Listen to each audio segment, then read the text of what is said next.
Bonjour à tous, bienvenue dans mon podcast Dans la Lune avec Noémie. Ça fait vraiment longtemps que je me suis pas assise pour enregistrer un podcast. C'est tellement passé de choses dans mon été, dans mon automne, dans la dernière année en général, puis je pense que ça a été le cas pour beaucoup d'entre vous. On est vraiment dans des temps de changement, là, je veux dire, ça fait des années que toutes les mystiques de ce monde prédisent le chaos, mais pas dans le négatif, là, bien évidemment. Là, le chaos, c'est pas toujours négatif, c'est positif aussi. Mais bref, je ressens quand même les remous là, de cette période. J'ai l'impression que tout le monde est un peu en processus de transformation intérieure. En tout cas, toutes les personnes qui font partie de ma réalité, qui croisent mon chemin. Puis on est toutes un peu perdus parfois dans la direction à prendre dans nos vies. Là, les structures sur lesquelles on reposait jusqu'à il y a pas très longtemps semblent moins solides, semblent s'effriter. Et ça a été le cas à l'intérieur de moi aussi, puis j'ai envie de vous partager un peu ce processus-là dans le podcast. Mais d'abord, je vous souhaite la re-bienvenue, là. Je veux dire, j'ai l'impression qu'il faut refaire connaissance tellement ça fait longtemps que on s'est pas rejoint sur cet espace-là dans mon podcast. Alors, mon nom c'est Noémie Turbide. Pour ceux qui me connaissent pas, je suis une artiste. Je suis aussi une personne. Moi, je dis que je suis une exploratrice et une enseignante de la conscience universelle, c'est-à-dire que j'explore les profondeurs de la spiritualité universelle, c'est-à-dire qui est pas reliée à aucune religion. Je suis pas une personne religieuse du tout. Par contre, je me sers des enseignements qui sont plus universels dans toutes les religions, ce qui nous rassemble en fait dans notre spiritualité, pour essayer de comprendre on en est où dans notre cheminement de développement personnel, d'explorer aussi les différentes facettes de notre multidimensionnalité, explorer l'invisible, l'énergie, et ensuite pouvoir intégrer tout ça et vous retransmettre le tout avec ma compréhension des choses. Fait que c'est ça que je fais un peu dans la vie. Je suis un canal aussi, je fais de la canalisation, ça c'est comme j'utilise cette habilité-là que j'ai de naviguer dans les mondes invisibles, dans les dimensions plus subtiles d'existence pour pouvoir transmettre des messages à ceux qui viennent me voir. Fait que je fais des séances de canalisation privée. C'est devenu ça a pris beaucoup d'importance ça, pour moi dans la dernière année particulièrement. C'est une habilité que je savais pas qui était unique à moi, qui est pas d'ailleurs unique à moi, là, je tiens à le dire, c'est une habileté que tout le monde peut développer, mais c'est un peu comme quelqu'un qui joue d'un instrument de musique. Tout le monde a la possibilité de jouer du piano, par exemple, mais il y a des gens qui ont des prédispositions à développer une musique particulière ou à devenir pianiste. Ben, c'est un peu mon cas avec la canalisation. J'ai cette aptitude-là de pouvoir naviguer facilement dans les vibrations, les ondes, de pouvoir les retransmettre. Moi, je suis un peu comme une radio cosmique. Puis c'est ça qui crée la base de mon podcast. À chaque fois que je m'assois ici, j'ai aucune idée de quoi je vais parler. Puis je trouve toujours ça vraiment magique de voir qu'il y a une heure et demie qui se remplit de plein de sagesse qui vient de beaucoup plus grand que moi, qui utilise ma voix pour pouvoir arriver jusqu'à vous. Fait que la canalisation, c'est ça. Je m'étais pas rendu compte de l'ampleur que ça prendrait dans ma vie, de la place que ça prendrait dans mon existence, puis surtout du bien que ça ferait autour de moi. J'ai beaucoup de gratitude pour cette pratique-là. J'ai beaucoup de gratitude aussi à toutes les personnes qui sont venues me voir cette année, qui m'ont reflété cette habilité-là aussi, puis qui m'ont reflété la valeur que ça avait dans leur vie. Je trouve ça vraiment merveilleux, puis ça c'est devenu plus mon métier encore que les tatouages. Hey, ça, c'est fou. Moi, je suis une tatoueuse dans la vie. J'étais une peintre aussi. Je suis encore une peintre. C'est juste que là, ça fait longtemps que j'ai pas fait une toile. Mais ça va venir. Puis je pensais pas que mon métier changerait durant l'espace d'une année, mais finalement d'une année, pardon.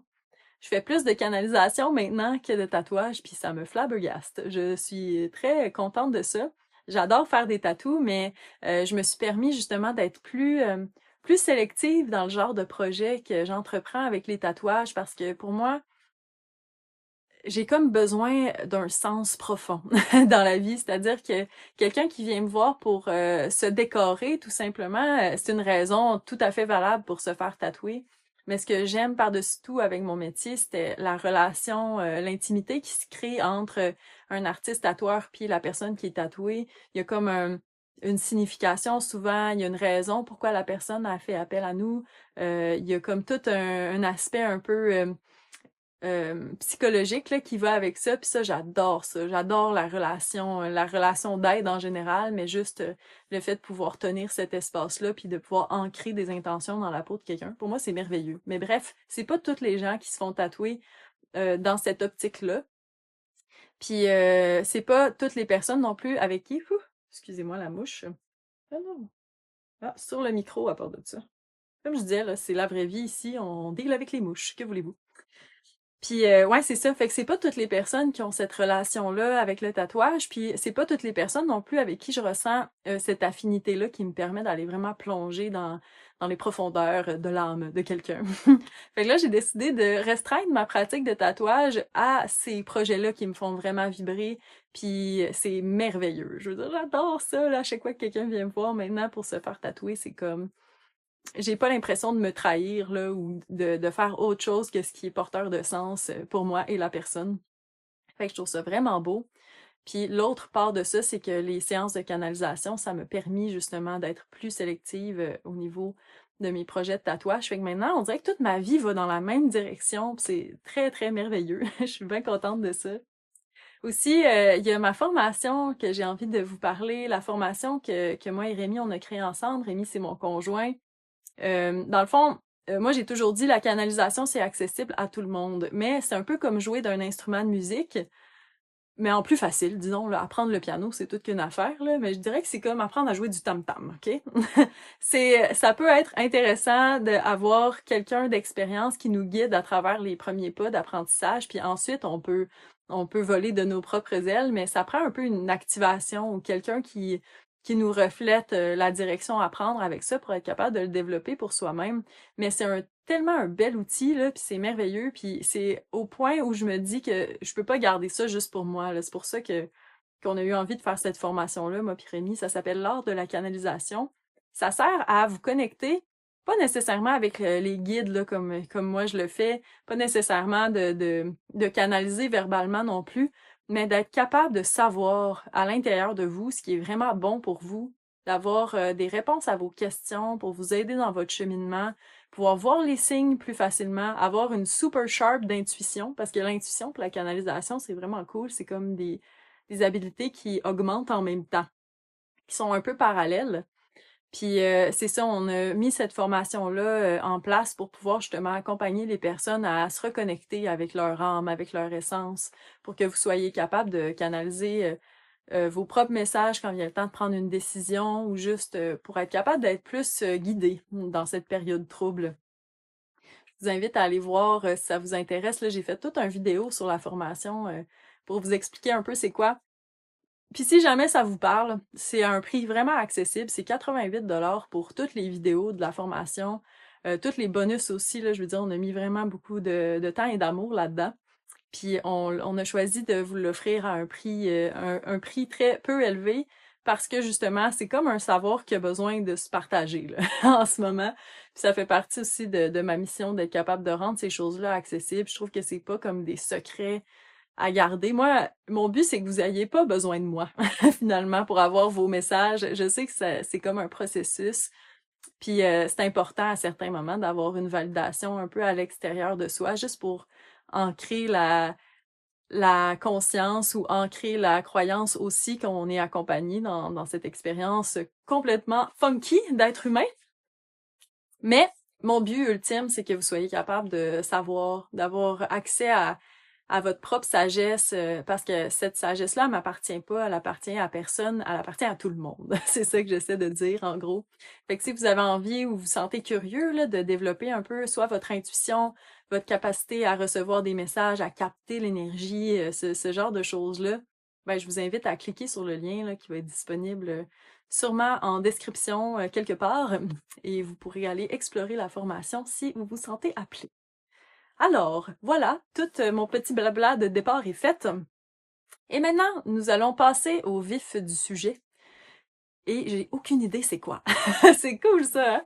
Hey, ça, là, c'est tellement quelque chose que j'aurais pas été capable de faire avant, de juste m'asseoir puis parler de quelque chose que je ne sais pas encore c'est quoi, puis que les idées vont venir au fur et à mesure pour former un tout. Mais ça, là, le lâcher prise là, sur ce qui va arriver dans le futur ou essayer de contrôler le résultat d'une création, là.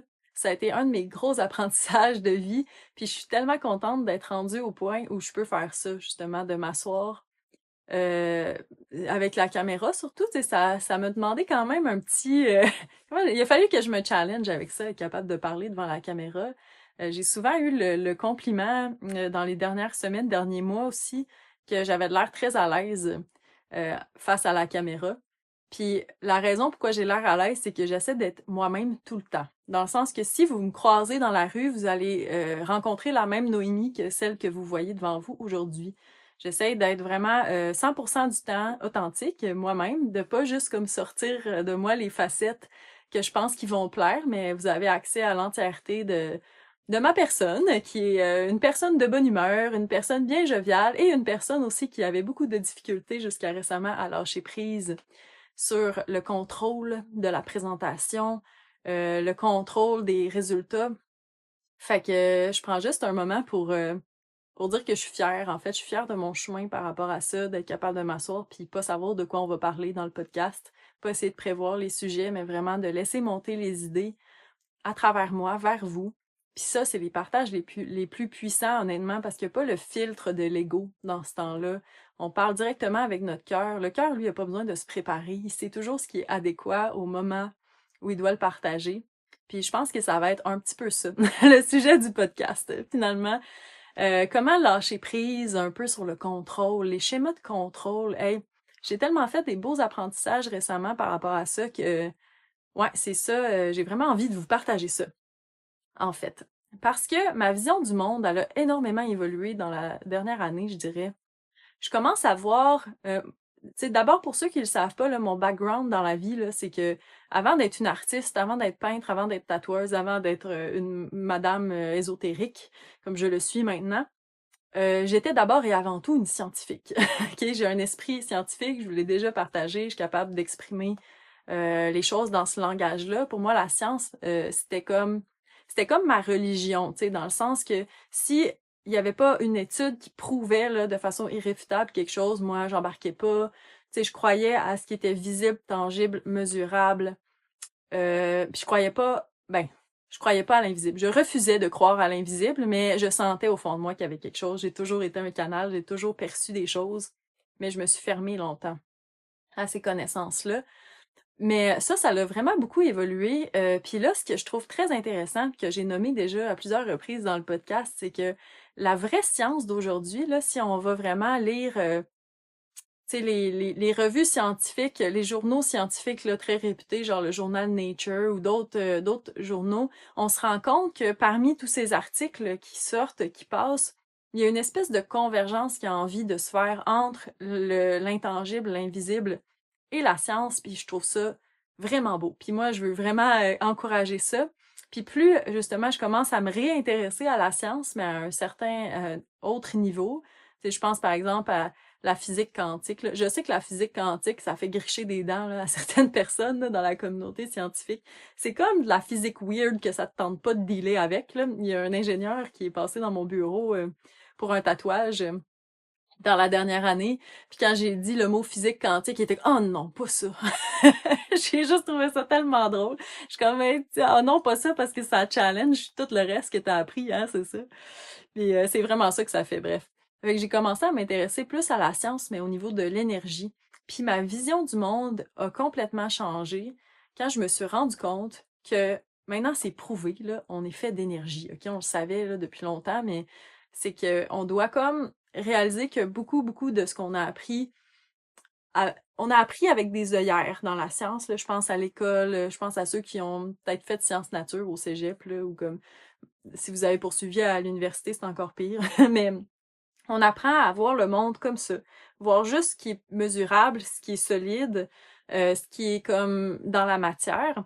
Mais en parallèle de ça, là, on apprend aussi, puis on se le fait dire pas fort, que on est fait d'atomes. Là, puis les atomes, c'est constitué de vide. Fait qu'on est comme à 99% fait de vide. Même 99,999. Puis là, t'es comme, ça fait comme pas de sens, ça. Fait que tu discrédites cette information-là, puis tu continues normalement à te concentrer sur ce qui est visible, tangible, que tu peux percevoir avec tes sens. Jusqu'à ce que, en tout cas pour moi, jusqu'à ce que je comprenne que le 99,99% de vide, là, c'est pas du vide, c'est des longueurs d'onde, c'est de l'énergie. Fait que dans le fond, ce qu'on peut percevoir avec nos sens, c'est l'interface de notre réalité. Fait que si, par exemple, j'ai une lampe ici pour que vous me voyez, et que vous voyez mes beaux petits cernes de fatigue, parce que oui, je suis quand même fatiguée. Longue histoire. Bref, quand je regarde la lampe, je vois un objet tangible. Mais ça, dans le fond, il y a de l'énergie qui s'exprime en un objet. En fait, ça, c'est des longueurs d'onde, c'est des champs magnétiques, c'est toutes sortes de modalités d'énergie, mais mes yeux en filtrent une partie et offrent à mon cerveau une image d'un objet qui est la lampe. Mais en réalité, cette lampe-là est pas tangible. Elle est juste, comment je dirais, c'est juste une forme d'énergie qui s'exprime à travers la lampe. Mais ça, je sais que ça peut tomber vraiment dans le dans le conceptuel, là. Fait que s'il y en a des petits intellectuels d'entre vous, vous allez peut-être être contents d'explorer ces sujets-là.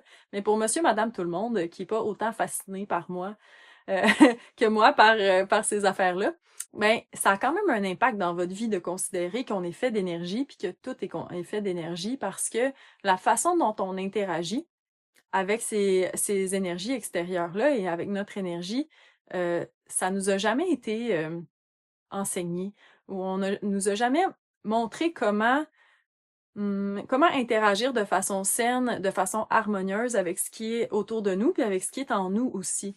Parce que ce que j'ai appris récemment qui m'a vraiment bouleversée dans cette réalisation-là, c'est que tous nos problèmes dans l'humanité, là, que ce soit les guerres, la famine, que ce soit les conflits, les différences d'opinion très marquées, l'extrémisme à plein de niveaux, c'est toujours une question d'énergie. C'est toujours une perception que quelqu'un va manquer de quelque chose et qu'il doit le prendre ailleurs. Il y a comme pas nulle part dans nos apprentissages, on se fait jamais dire ah il y a peut-être une source d'énergie, une source d'énergie dont personne parle et dont on peut se nourrir et qui enlève un peu le désir de prendre à l'autre. On devient comme un peu des catalyseurs ou des diffuseurs plutôt d'énergie. Et ça élimine beaucoup de conflits. Puis comment je pourrais ramener ça à quelque chose de plus concret? Si par exemple, on a parlé souvent dans le podcast, puis je souhaite un peu ramener cette notion-là. Moi, je considère que tous les êtres humains, on est comme un gros champ magnétique, OK? Mettons, notre corps physique, ce qu'on peut percevoir, c'est la partie la plus dense de notre énergie. Mais on a un aura, puis ça aussi, maintenant, c'est mesuré puis c'est prouvé, là. On émet quelque chose. On émet un champ magnétique autour de nous. On émet même de la lumière. Mais ça, encore une fois, ça serait une longue discussion. Fait on est nous au centre, puis on a toute cette énergie-là qui émane de nous. Puis, dans le fond, on a notre individualité, c'est-à-dire l'énergie ce qu'on considère qui nous appartient comme énergie. Puis, il y a aussi la masse de ce qu'on forme, chaque individu ensemble. Puis, moi, j'appelle l'énergie du collectif. Le collectif, c'est comme le grand organisme de l'humanité tout entière, ce qu'on forme ensemble. Puis, nous, chaque individu, je nous vois un peu comme des cellules, c'est-à-dire qu'on a une cellule, c'est ça aussi. C'est une petite boule de glu dense avec toutes sortes de mécanismes internes très compliqués. D'ailleurs, on peut passer notre vie à étudier une seule cellule tellement qu'il y a des choses compliquées qui se passent. Puis cette cellule-là émet aussi un champ magnétique, émet de l'énergie. Puis c'est ces interactions avec les autres cellules, sa capacité à s'harmoniser, qui va décider un peu si cette cellule-là, c'est une cellule saine pour l'organisme ou si c'est une cellule qui est chaotique, puis qui va être non supportée par la vie de l'organisme qui va comme graduellement être recyclée, du moins dans le système. Mais nous, là, c'est un peu la même chose chez les êtres humains. C'est qu'on est des genres d'usines à énergie. Tu sais, on utilise de l'énergie puis on la retransmet, mais je trouve que où est la distinction, puis ce qui est comme à la base de tous nos problèmes, c'est qu'on pense toujours qu'on va manquer d'énergie et donc qu'on doit la voler aux autres. Puis là, tu sais, je vous demande de rester ouvert, OK? Ne décidez pas là, si vous êtes d'accord tout de suite avec moi ou non, mais gardez plutôt l'esprit ouvert que c'est peut-être une possibilité. Une possibilité que ce que je dis, ce soit vrai. Wow, ça a l'air vraiment que si j'essaie de vous convaincre de quelque chose. Mais c'est parce que moi, je sais que ça, avant, ce serait le genre de discours que j'aurais décidé dans ma tête que je crois pas. Mais j'imagine que si vous êtes ici en train de m'écouter, vous avez l'esprit plus ouvert que ça. Et donc, restez avec moi. Si on enlève un peu la peur de manquer d'énergie, ok, que ce soit de manquer d'amour, de manquer d'attention, de manquer de ressources, de nourriture, si on enlève ça, on n'a plus besoin d'aller comme voler l'énergie à l'extérieur de nous. Si on trouvait une source d'énergie qui peut nous soutenir dans notre vie, une source d'énergie qui est comme inépuisable, qui nous permet aussi d'émaner l'énergie la plus saine et lumineuse possible, puis que cette énergie-là avait même le potentiel d'être donnée gratuitement à tout ce qui nous entoure, puis à bénéficier au reste, ça réglerait en effet tous nos problèmes quand on y pense. T'sais, si on n'avait plus peur de manquer de ressources, qu'on pouvait juste comme avoir accès à toutes les ressources dont on a besoin, qu'on avait accès à l'amour dont on a besoin, que nos besoins étaient toujours comblés, puis qu'en plus, c'était vraiment un plaisir de partager cette énergie-là, sachant qu'on n'allait jamais en manquer, là. T'sais, l'impact que ça aurait sur le monde, en tout cas, moi, c'est ce qui nourrit ma vision de notre prochaine étape là, en tant que civilisation, dans le sens que tout est question d'énergie. Puis cette source d'énergie-là, cette source d'énergie inépuisable-là, elle existe. Puis c'est maintenant prouvé que ça existe. C'est ça que je trouve merveilleux. C'est prouvé avec la science. Le mainstream commence vraiment à rattraper un peu l'alternative à ce niveau-là. C'est que il y a plein de physiciens qui se penchent là-dessus en ce moment, de mathématiciens, que dans un seul cube, mettons un centimètre cube d'espace, qui est d'espace vide, là, qu'on perçoit rien, absolument rien dedans, mais si on réussit à aller chercher l'énergie qui se trouve là en potentiel, il y a assez d'énergie potentielle pour soutenir comme un univers. Tu sais, c'est merveilleux, là, je veux dire. Fait que déjà, notre technologie utilise les principes de la physique quantique. Le fait, par exemple, que l'information que j'ai encodée dans ma caméra, qui vous est retransmise, passe par le champ quantique. Je veux dire, ces technologies-là, ils ont été développées avec ça comme fondation. Le fait que le vide quantique, ça existe, qu'il y a un champ d'énergie dans lequel on baigne tous et auquel on a tous accès, qu'on peut aller retirer de l'énergie ou plutôt se nourrir d'énergie directement dans ce vide quantique-là. Ça, c'est comme l'aspect scientifique. L'impact que ça va avoir sur nos technologies dans le futur, ça va être immense. Ça a déjà commencé. Là, on parle d'ordinateurs quantiques en ce moment. Pour ceux qui s'intéressent à ça, c'est des ordinateurs qui, dans le fond, l'information qui voyage plus vite que la vitesse de la lumière. Parce que oui, la vitesse de la lumière, c'est pas la limite de ce qu'on peut atteindre comme vitesse. Dans le fond, le vide quantique, lui, c'est instantané. Ça parle de... En tout cas, bref, moi, je suis bien excitée par tout ça, là. Je suis très excitée par ce qui s'en vient au niveau technologique en ce moment. Mais le vide quantique, on peut aussi y accéder en tant que personne. Car nous, les êtres humains, avec nos magnifiques corps organiques, on est une technologie organique, si on regarde ça comme ça. Puis à chaque fois que je ferme mes yeux, puis que je canalise les guides, par exemple, ou que je canalise une énergie de guérison, ceux qui font du Reiki, c'est la même chose. On a accès à cette source d'énergie-là. Quand on utilise notre imagination, nos ressentis, notre intention, on peut aller chercher, sans connaître la science qui est derrière tout ça, on peut aller chercher une source d'énergie, se nourrir de l'intérieur, puis les impacts que ça a sur la vie, c'est juste incroyable. Les anciens appelaient ça le prana, mana, il y a eu toutes sortes de noms dans l'histoire qui ont été nommés pour un peu caractériser cette source d'énergie-là, mais si on veut ramener ça au tangible, là, à comme l'ici maintenant pour monsieur, madame, tout le monde qui cherche pas nécessairement à tout comprendre en profondeur, là, en gros, ce que j'essaie d'exprimer, là, c'est que on n'a pas besoin d'aller voler ou aller prendre de l'amour à l'extérieur de nous-mêmes, puis, tu sais, on n'a pas à avoir peur de manquer de quoi que ce soit. Parce que la vie qui circule à travers vous, si vous êtes en train de m'écouter en ce moment, vous êtes un individu qui est vivant. Il y a quelque chose qui circule en dedans de vous, le chi, le prana, en tout cas, on peut appeler ça comme on veut, mais ce qui est la source de votre existence ou de votre perception de votre existence, c'est votre conscience. Puis la conscience, c'est ça, le chi. Dans le fond, c'est la source inépuisable de vie, la vitalité qu'il y a en vous. C'est difficile à décrire en mots parce qu'on n'a pas de mots pour parler de ces choses-là, malheureusement. Le français, c'est aussi très limitant pour moi. il y a plus de vocabulaire en anglais pour parler de ce qui est intangible. Même la science, maintenant, est plus comme anglophone, là, c'est devenu un petit peu notre langue pour se parler des choses plus universelles. Fait que je vais faire de mon mieux, mais je vous demande d'aller au-delà des mots puis des concepts, mais de vraiment aller dans votre imagination. Parce que l'imagination, là, c'est vraiment tout qu'un outil. C'est un ordinateur quantique qu'on a entre les deux oreilles, là. Si vous êtes capable d'imaginer ce que je vous dis là, vous allez le comprendre dans votre corps plus facilement. C'est pas nécessaire de le comprendre de façon intellectuelle non plus, ok? Puis je vous dis ça, moi qui est une grande intellectuelle. J'aime comprendre les trucs, mais il y a plein de choses que je comprends pas encore dans la vie, comme comment ça se peut là, qu'on se nourrisse de l'énergie du vide quantique. Je le sais pas, mais ça se peut, je le ressens dans mon corps, je le vis dans ma vie. Puis c'est ça que je veux vous partager aujourd'hui dans le podcast. Mais en gros, là, l'énergie de la vie qui circule à travers vous, puis qui émane de vous aussi, parce que votre vitalité, elle s'arrête pas à votre corps physique. Votre vitalité, elle est diffusée autour de vous, les gens la ressentent, vous la sentez vous aussi, tu sais, vous pouvez sentir les vibes, la vibe d'une personne, là. Quand vous dites ah cette personne-là, j'aime vraiment sa vibe, ce qu'elle dégage, ben c'est ça que vous sentez, c'est son énergie à elle, c'est la vie qui circule. Puis comment augmenter un peu la portée de votre fréquence, là? La plupart des gens pensent que c'est en mangeant de la nourriture. Tu sais, c'est une forme d'énergie, la nourriture. Quand on consomme de la nourriture, on peut la retransformer en quelque chose de physique.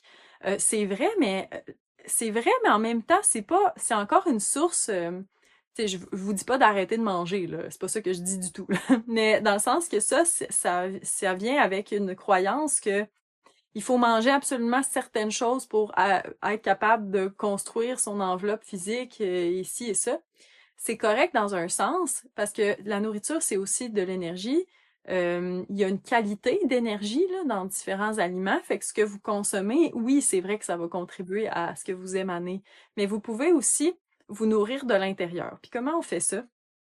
C'est pas j'hésite parce que je veux pas que ça soit mal interprété ce que je veux dire. Quand je dis là, que la nourriture, c'est une source d'énergie externe qu'on met à l'intérieur de nous pour créer de l'énergie, mais que c'est pas la seule source, ça veut pas dire que c'est pas important. Parce qu'on n'est pas tous des yogis en haut d'une montagne, là. On n'a pas la capacité pour la plupart de vivre 100% sur le prana. Mais ça peut enlever une énorme pression si on réalise qu'on peut toujours compléter. Tu sais, on peut vraiment aller chercher cette source d'énergie-là à l'intérieur de nous aussi. Ça fait que ce qu'on va mettre dans notre corps à l'extérieur va aussi être impacté de ça. Mais ça veut pas dire d'arrêter de manger, ça veut pas dire d'arrêter de dormir non plus, ça veut pas dire d'arrêter de vouloir aimer votre chum et être en relation avec les gens ou être en relation avec des activités, la nature, etc. Et je pense que l'interaction avec l'énergie qui est à l'extérieur de nous, c'est quelque chose de vraiment sain, puis on est venu pour ça. On est venu pour interagir avec cette réalité-là, apprendre des choses, puis ensuite continuer notre vie d'être spirituel. Mais le problème, c'est que on met notre attention uniquement sur les sources d'énergie externes à nous-mêmes. Puis personne nous a appris à aller chercher le prana à l'intérieur de nous, puis à le faire fleurir après à l'extérieur de nous. Mais voilà, c'est ça que je veux vous transmettre. Comment vous connecter à votre propre source d'énergie, comment vous connecter au vide quantique, d'être capable d'aller chercher cette source d'énergie-là qui n'a pas de conséquences sur personne, qui ne prend pas, qui ne fait que donner. Et c'est tout simple.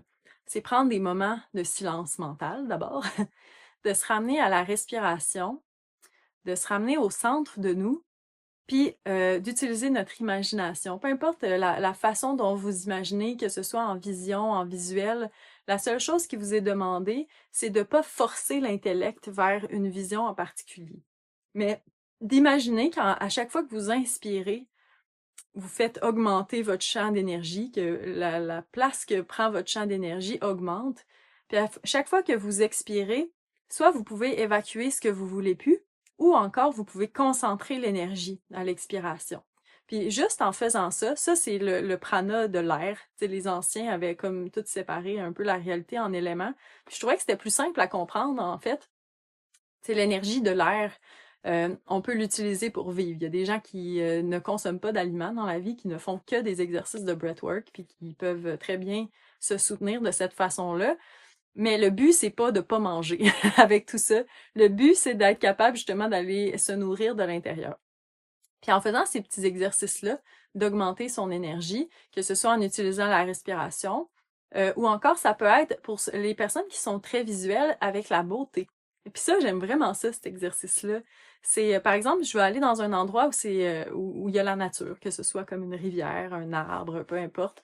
Puis je vais observer sa présence, sa beauté, jusqu'à temps, puis je vais être immergée dans sa beauté jusqu'à ce que j'en oublie un peu tout le reste. Je deviens vraiment hyper immergée. Par exemple, c'est facile pour moi de faire ça avec la rivière. La rivière chez nous, là, je trouve que c'est juste comme fascinant de l'observer, être, puis elle dégage quelque chose, justement une présence, puis je peux sentir son énergie. Puis quand j'observe sa beauté, ben, tout d'un coup, là, il y a un moment où les couleurs semblent être plus vibrantes, où sa présence est encore plus perceptible. Mais c'est ça, je porte mon attention là-dessus pendant un certain temps. Puis quand je sens que, ah oui, là, je la sens bien, là, son énergie, ben, je vais comme imaginer que j'aspire de cette lumière-là, de cette beauté-là à l'intérieur de moi, puis que ça traverse mon corps, puis que ça remplit mon corps jusqu'à déborder de moi. Puis je me sens vraiment énergisée quand je fais ça. Il y a plein de façons de le faire avec la terre aussi, si vous avez pas, mettons, accès à un endroit super précieux et beau comme la rivière. Vous pouvez le faire à n'importe quel endroit, mais vous pouvez vous connecter à l'énergie de la Terre, à l'énergie du cosmos aussi. Toutes ces sources de prana-là, c'est des sources vraiment valables qui vont vous nourrir de l'intérieur. Si vous prenez un petit moment pour vous connecter à la Terre, par exemple, tu sais, il y a un exercice pour se grounder qui est bien populaire, là, d'imaginer des racines qui descendent de notre chakra racine vers le noyau de la Terre. Puis là, on peut imaginer que justement la Terre nous nourrit d'une lumière. C'est très important que dans ce processus-là de se nourrir avec l'énergie, qu'on utilise la lumière, c'est-à-dire peu importe comment ça se présente dans votre visualisation, peu importe les couleurs, quoi que ce soit, mais qu'il y ait une lumière qui vous remplisse, qu'il y ait de l'amour aussi. Si vous êtes dans votre peur ou dans votre manque, ça va diminuer l'efficacité, même si ça va marcher quand même. Vous allez sortir de votre peur probablement en faisant ces exercices-là. Mais c'est ça, l'amour, la lumière, bien important. Puis aussi qu'il y ait des pensées qui sont assez cohérentes.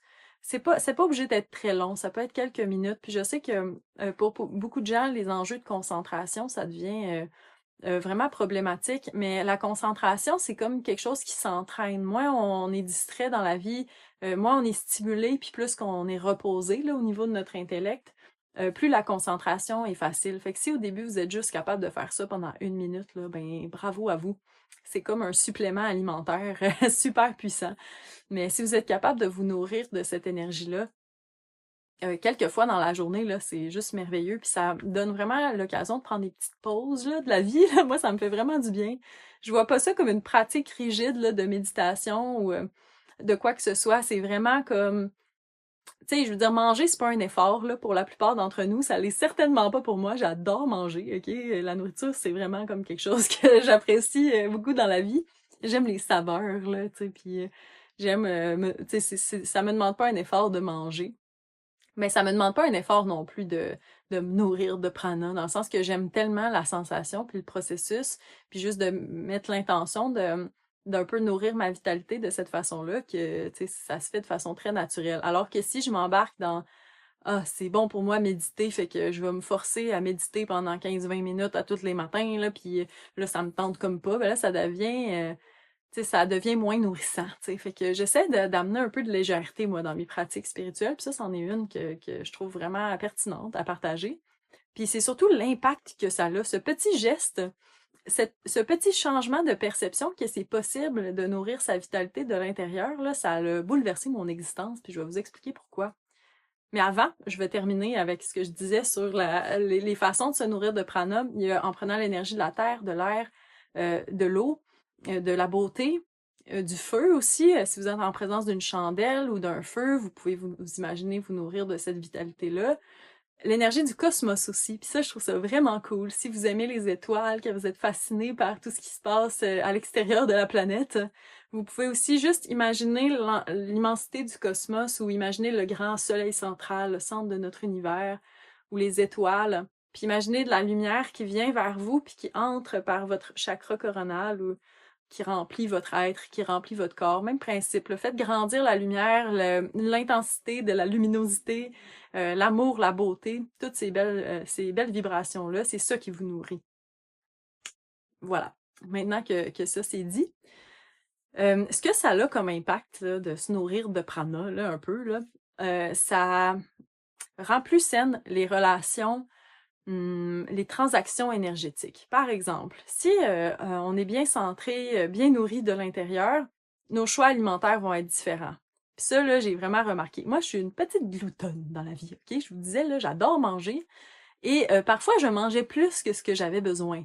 C'est même si je m'alimente de façon très saine, je veux dire, là, ça fait plusieurs années que moi et Rémi, on était comme en transition. Tu sais, on transitionne toujours au niveau de notre alimentation vers plus de vie, plus de d'aliments complets, moins d'aliments transformés, tout ça, sans chercher à être parfait ou quoi que ce soit. Ben, tu sais, ça reste que à un certain moment dans ma vie, tu sais, il fallait comme je me restreigne là, à certains niveaux là. Moi, j'aime vraiment les chips là, par exemple, ou ce qui est gras puis salé là. Tu sais, je suis bien sensible à ça. Là. Ça reste que je suis une Québécoise là. La poutine, ça nous coule dans les veines là quelque part là. Fait que bref, tous ces aliments là, je devais faire preuve de comme retenue pour ne pas en consommer parce que je savais que ça me faisait pas du bien là, à l'intérieur de moi. Puis avec le temps, c'est devenu plus facile de pas en manger. Mais là, le switch qui s'est passé, c'est que je n'ai pas envie de me nourrir de cette énergie-là parce que je sais comment ça feel d'être rempli d'énergie qui est en harmonie avec la vie, qui supporte la vie à l'intérieur de moi. Fait que ce que j'ai plutôt envie de consommer, comme aliment, ça va être justement des choses qui supportent la vie. J'ai vraiment, vraiment beaucoup besoin de manger des fruits, d'envie, des pousses, là. Je veux dire, moi, j'adore le kale, là. Je fais pas exprès, là. Je veux dire, il y a bien du monde qui aimerait ça dire qu'il aime le kale, mais qui aime pas ça, là. C'était pas comme quelque chose que je tripais ma vie avant, là. Mais depuis que je fais ces pratiques-là, ça a vraiment, mon goût a changé. Quand les rares fois où je me réessais, là, par exemple, récemment, j'étais allée chez IW manger un burger Beyond Meat, là. Ça faisait longtemps que j'en avais pas mangé. Puis tu sais, c'est tout le temps pareil. À toutes les fois où je fais comme, ah, il me semble que je vivrais ça, cette expérience-là. Tu sais, j'aimais ça avant, puis tout ça. Ben là, je mange une bouchée et je fais comme, ah, c'est pas bon. Tu sais, ça goûte pas la vie, là. Tu sais, ça goûte le genre de carton salé gras, là. C'est ça que ça goûte. Puis là, il y en a bien qui vont me dire, ah, mange un steak, ça. Tu vas voir, ça goûte pas ça. Ben, Colin, oui, les fois que j'ai remangé de la viande, c'était ça aussi, ça goûte pas la vie. Puis moi, c'est ça que j'aime quand ça goûte la vie, tu sais, comme manger une poire mûre, là. Tu sais, ça, c'est bon. Bref, je m'égare encore, là, avec mes affaires de bouffe. Mais mes choix alimentaires ont changé, puis ils se font pas... ils se font moins dans la retenue, plus dans l'envie sincère, tu sais. Ça, je trouve ça vraiment cool parce que c'est correct là d'apprendre à se restreindre, ça reste que on est des êtres humains conditionnés comme je dis tout le temps, on a appris certaines choses puis aussi on est encouragé à développer des dépendances. Puis je pense que la nourriture là, la relation avec la nourriture, c'est rare que c'est sain comme naturellement là, chez tout le monde là, on a tous des petites dépendances, il y en a qui mangent leurs émotions, il y en a qui mangent trop, il y en a qui mangent pas assez, il y en a qui mangent trop mal, il y en a qui obsèdent à manger trop bien, ça c'est un problème aussi pour certaines personnes. Mais tout ça là, la relation avec la nourriture là, ça s'améliore vraiment quand on considère pas que c'est notre seule source d'énergie disponible, ça puis le repos mettons, puis le sommeil. Ben ça aide aussi à enlever de la pression. Je sais que justement, moi, avec mon esprit scientifique, j'ai étudié la nutrition pendant comme 15 ans. Là. Ça doit faire 15 ans, honnêtement, que je suis là-dedans. Toujours essayer de lire les nouvelles études par rapport à la nutrition. Qu'est-ce que ça nous prend pour être en santé? Qu'est-ce qui est néfaste pour nous dans ce qu'on mange? Je veux dire, c'est tellement mental, tout ça. Puis je pense que c'est sain, ça a été sain, du moins, cette recherche-là pendant longtemps, mais ça m'a aussi amené à réaliser que si on écoute là, vraiment là, toutes les barèmes là, puis toutes les directives, là, il y a personne qui mange correctement. T'sais, fait que là, j'étais comme, ah, ben, coudonc, ça a l'air qu'on peut vraiment pas être parfait là, au niveau de l'alimentation. Puis ce que j'arrivais pas à comprendre, c'est si personne réussit à manger ce qu'apparemment on a de besoin, comment ça se fait que, mettons, je vais faire une prise de sang puis qu'il me manque pas un minéral, il me manque rien dans mon sang? Tu sais, comment on fait pour créer ces minéraux-là si on va pas les chercher dans l'alimentation? Puis là, j'ai compris que c'est que, dans le fond, c'est tout est question d'énergie. Quand on se nourrit avec notre respiration, avec l'énergie du prana qui est autour de nous, ben notre corps a la capacité de créer des minéraux, de créer des nutriments. Puis ça, là, qu'une fille comme moi vous dise ça, là, ça me prend un esti de cheminement, excusez mon langage, là, mais ça me passionne vraiment. Vous allez deviner, là. Ça m'a pris tout qu'un cheminement pour en arriver là. Puis tu sais, je sais qu'il y a plein de gens qui seront pas rendus à croire une affirmation comme celle-là, mais je suis convaincue, là, par trop de preuves pour que je puisse tous vous les nommer, là. Mais on n'a pas besoin de se casser le bessic avec ce qu'on doit manger pour avoir telle vitamine, tel minéraux, prendre tel supplément. Les suppléments, là, ça, à beaucoup d'égards, tu sais, les compagnies de suppléments, là, c'est les mêmes compagnies souvent que les pharmaceutiques. Ce qu'ils peuvent encapsuler puis vendre à un prix exorbitant, là, c'est super payant pour certaines personnes. Mais ces compagnies-là, là, ils veulent pas que je vous dise ce que je suis en train de vous dire là. C'est que vous n'avez pas besoin de suppléments. Ce que vous avez besoin, là, c'est de nourrir la vitalité à l'intérieur de vous. Et oui, ça peut passer par l'alimentation, manger ce qui supporte la vie, ce qui est le plus vivant possible. On peut pas se tromper avec cette échelle-là. Manger à sa faim, manger jusqu'à ce qu'on se sente bien avec la quantité qu'il y a dans notre ventre, manger des aliments qui sont le plus vivants possible, donc des fruits, des légumes, des graines, des noix, des grains entiers si ça vous va. Euh, Toutes sortes de choses comme ça. C'est sûr que moi, je supporte moins l'idée de manger de la viande, puis c'est pas un jugement, là, dans le sens que dans mon expérience à moi, je suis passée de super carnivore à végétalienne, là, pour ceux qui le savent pas. Manger de la viande, moi, ça soutenait pas la vie à l'intérieur de moi. Je faisais de l'inflammation chronique. J'ai eu plein de problèmes de santé dans le temps où je consommais de la viande, des œufs, des produits laitiers. Ces problèmes-là se sont estompés quand j'ai changé vers une alimentation végétalienne. Puis ça s'est beaucoup amélioré quand je suis passée d'une alimentation végé normale, ce que j'appelle végé un peu transformé des fois, tu sais, végé qui essaie d'imiter les trucs que je mangeais avant vers une alimentation comme pas transformée, puis avec des aliments complets, puis vivants. Ça a changé ma santé, ça a changé ma conscience aussi, ça a changé la qualité de l'énergie que j'avais qui circulait dans mon corps. Mais c'est ça, rajouter à ça là, le fait de me nourrir. Tu sais, je me suis toujours nourrie, je pense, à un certain niveau d'énergie dans ma création artistique. Là, j'avais vraiment ce besoin-là, moi, de prendre du temps pour créer des choses, la beauté, très sensible à la beauté. Tu sais, je pense que je l'ai tout le temps un peu faite d'une certaine façon. J'avais aussi le réflexe de respirer là, quand je vivais de la grosse fatigue ou tu sais, des choses plus difficiles, de respirer plus. Tu sais, il y avait comme cet élan-là, on dirait. Là, j'avais envie de le savoir à quelque part que ça me faisait du bien, ces choses-là, mais j'étais pas capable de le comprendre intellectuellement. Mais là, ça, c'est comme l'autre coche après. Quand j'ai commencé à réaliser qu'on peut se nourrir justement de l'intérieur, là, à plein niveau, mes besoins alimentaires ils ont diminué drastiquement. Puis ça m'a pas alertée, là, mais je me suis posé la question, là. Voyons comment ça se fait, là. Tu sais, il me semble que j'ai moins faim. Pourtant, je me sens bien. En tout cas, tu sais, c'était comme... ouais, je me suis même forcée à manger plus parce que là, j'étais comme, mais non, tu sais, j'ai tellement dit au monde, si vous voulez changer d'une alimentation carnivore à une alimentation végétalienne, comme attendez-vous à manger 3 fois plus, là, c'est moins calorique, fait que tu sais, t'as besoin de plus manger pour compenser. Puis là, j'ai comme réalisé que dans le fond, c'est peut-être pas si vrai que ça, en tout cas. Du moins, c'est plus aussi vrai que ça l'a déjà été pour moi. Mais ouais, ça me travaillait un peu parce que je voulais pas tomber dans, tu sais, comment je dirais ça?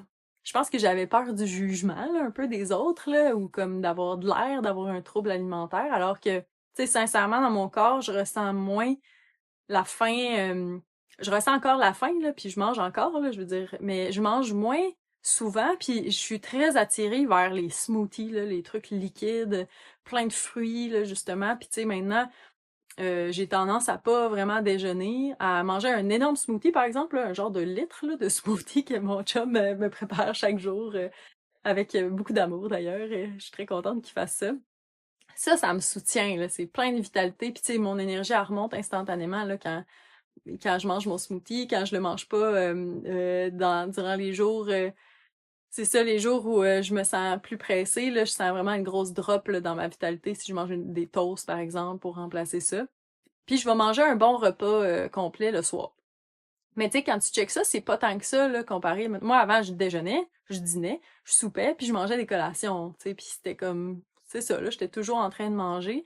Puis j'avais aussi de la fatigue chronique. Puis ça, là, je sais que c'est vrai pour beaucoup de gens, là, mais mettons que si vous êtes honnête avec vous-même, là, est-ce que vous trouvez que vous êtes quelqu'un d'énergique? Est-ce que vous êtes fatigué? Tu sais, vous vous levez fatigué, vous avez l'impression d'être fatigué tout le temps, là? Ben ça, là, c'est un symptôme pour moi qu'il y a pas assez, il y a pas assez de nourriture qui vient de l'intérieur. Parce que moi, je pensais juste que j'étais quelqu'un qui avait pas beaucoup d'énergie. J'ai eu plus d'énergie justement quand j'ai changé de l'alimentation carnivore vers le végétalien qui est plus léger. Encore plus d'énergie quand justement je me nourrissais plus d'aliments vivants. Puis là maintenant j'ai plus d'énergie que j'en ai jamais eu à 34 ans. Après avoir eu plusieurs diagnostics de maladies chroniques qui est pas censé guérir, après avoir vécu des grands chamboulements, m'être mis beaucoup en action dans la vie, avoir fait toutes sortes de projets, élever ma fille au travers de tout ça. J'ai une vie là vraiment bien remplie. Puis malgré tout, je me suis jamais sentie autant vibrante qu'en ce moment. Puis tu sais, en ce moment, aujourd'hui, là, c'est une journée où je devrais être plus fatiguée que ça, là. Honnêtement, j'ai eu toute qu'une semaine la semaine passée. C'est ça qui m'a appris plein de choses, encore une fois. J'apprends à ralentir de plus en plus. Puis la période de l'année aussi, c'est une période où on est tous comme normalement plus fatigués. On n'a pas l'énergie du soleil. Ah oui, c'est ça. L'autre affaire, c'est l'énergie du soleil. Ça aussi, c'est une source d'énergie. On peut se nourrir des rayons du soleil, le soleil sur notre peau. On peut imaginer que le soleil il nous nourrit aussi de l'intérieur parce que c'est le cas.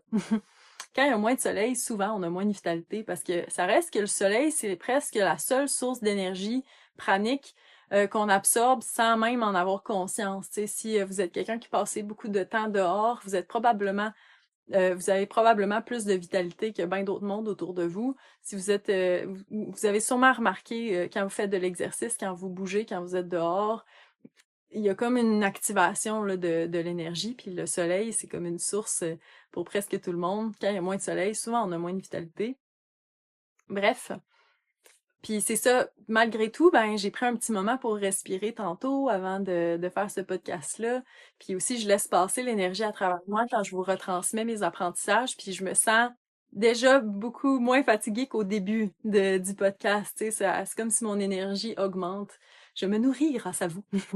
Et en plus, j'émane un peu de cette énergie-là. En tout cas, je l'espère, puis que ça va se rendre jusqu'à vous.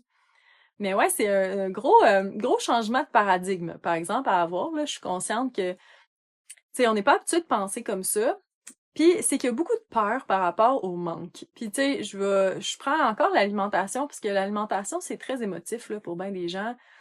Il y a comme de la culpabilité reliée au fait de comme se nourrir pas tout à fait de la façon qu'on considère idéale.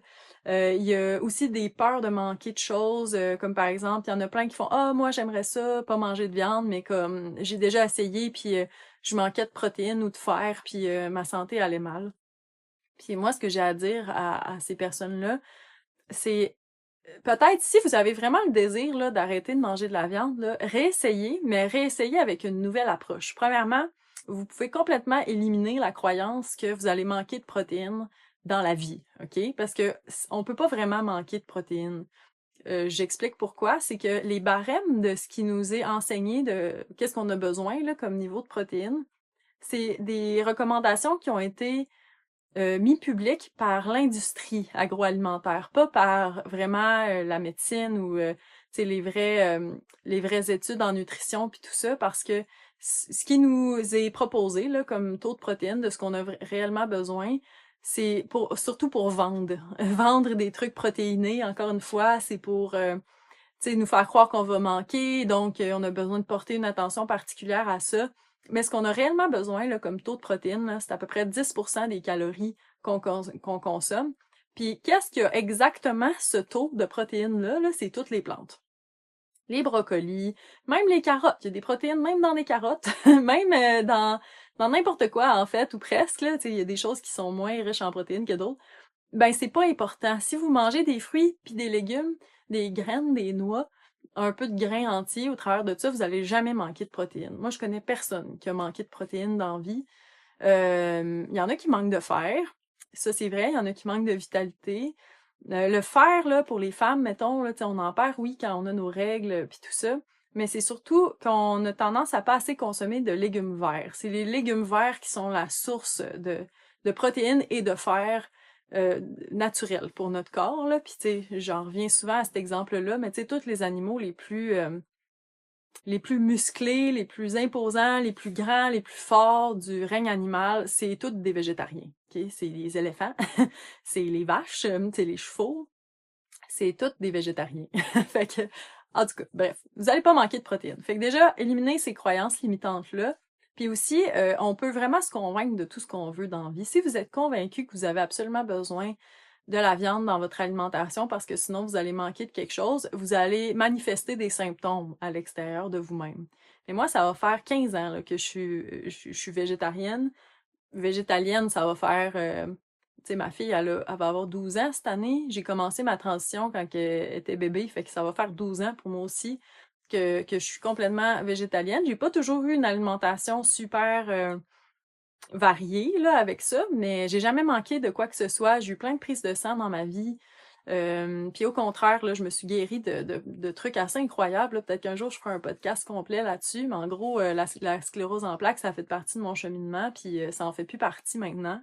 Puis il y a plein de médecins qui disent « Ah, c'est incurable, c'est juste que t'as pas de crise », mais à chaque fois que je fais un scan, les médecins sont juste perplexes parce qu'il n'y a aucune trace dans mon organisme d'aucune lésion de la sclérose en plaques. Puis j'ai eu d'autres affaires en tout cas, mais j'ai pas envie de m'étendre trop là-dessus ici parce que tu sais ça peut être intéressant pour capter l'attention des fois de parler de ces grands drames de vie. Mais ce que je veux que vous reteniez de tout ça, c'est que c'est faux. La croyance que vous allez manquer de protéines, que vous allez manquer de minéraux, que ce soit du fer, que ce soit n'importe quoi d'autre. Si vous mangez des légumes, là, puis des fruits, là, vous allez être correct. OK? Peu importe.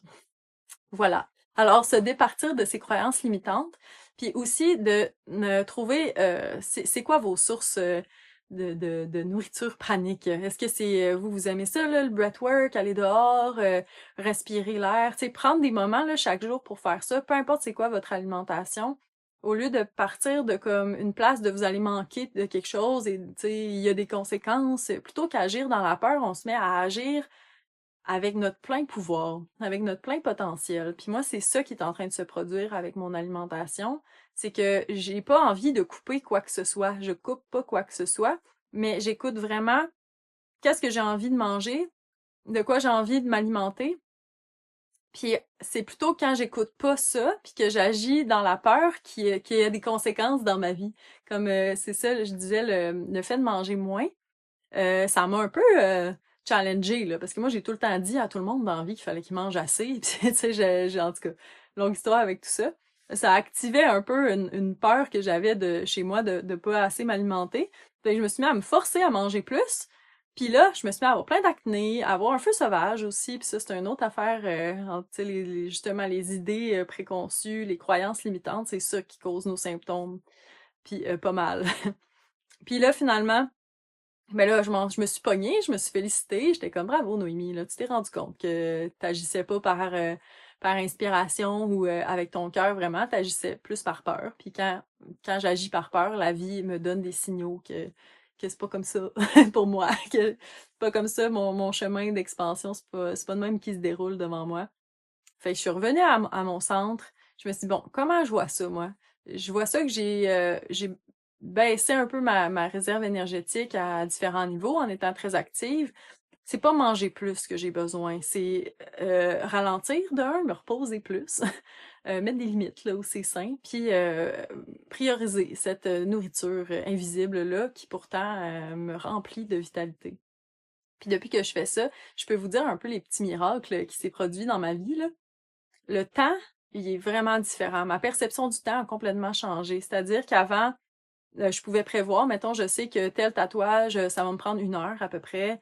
Celui-là, il va me prendre 2 heures. Faire un gâteau, ça va me prendre une demi-heure. Tu sais, je pouvais calculer le temps comme ça. Mais quand je suis vraiment nourrie là, dans ma vitalité, justement, que j'ai pris un moment pour respirer un peu, pour aller dehors, tout ça, ben là, tout d'un coup, faire ce tatouage-là, qui me prenait normalement 2 heures, me prend 45 minutes. Puis pourtant, j'ai pris mon temps. Faire le gâteau, ça vient 5 minutes. Tu sais, ma perception du temps, là, je me rends compte que le temps, c'est vraiment plus fluide que ce qu'on pense. Puis quand on est plein de vitalité, plein d'énergie, on a une influence aussi sur comment se manifeste notre réalité. Ça, c'est un des trucs que j'ai remarqué. J'ai remarqué aussi que la plupart des gens, sans le vouloir, là, puis ça, c'est inconscient, puis c'est tous les êtres humains, là, on a développé des schémas de contrôle pour recevoir de l'énergie d'autres personnes, OK? Puis là, on dirait que doucement, je prends conscience de ces schémas-là, puis ça s'est reflété dans ma réalité sous forme d'une connaissance que j'ai aussi envie de vous partager. C'est que le fait de penser qu'on va manquer d'énergie, ça fait qu'on veut aller en chercher chez nos amis, nos proches, on donne, mais on veut recevoir, tu sais. Puis il y a comme ces espèces de gamiques ou ces schémas de contrôle de l'énergie qui se développent chez chacun d'entre nous. Puis là, mon but avec tout ça, c'est pas de faire monter de la culpabilité. Là. Sachez que tous les êtres humains, sans exception, vont à un moment ou à un autre de leur cheminement, comme inconsciemment, faire jouer un de ces schémas de contrôle-là. Mais pourquoi j'ai envie de vous partager cette connaissance-là, c'est que quand on réalise qu'on est notre propre source d'énergie, si on veut, ça enlève le besoin de faire ça, puis ça rend comme la game apparente, puis on peut la désamorcer. Puis ça, c'est tout qu'un pouvoir, parce que ça a le pouvoir d'améliorer nos relations de vraiment beaucoup, de avoir plus d'harmonie autour de nous en général. Ça a aussi le potentiel, je pense, de terminer le cycle de conflit qu'il y a dans l'histoire de l'humanité depuis très longtemps. Si on arrête de s'engager dans ces schémas de contrôle-là à petite échelle, on va aussi les arrêter à grande échelle, puis vous allez comprendre c'est quoi l'impact de tout ça. Mais en gros, c'est que les schémas de contrôle d'énergie, ça se manifeste sur une échelle, OK? Fait que disons qu'il y a le centre. Le centre, c'est la neutralité. Il y a des façons actives d'aller chercher de l'énergie, puis il y a des façons passives d'aller chercher de l'énergie.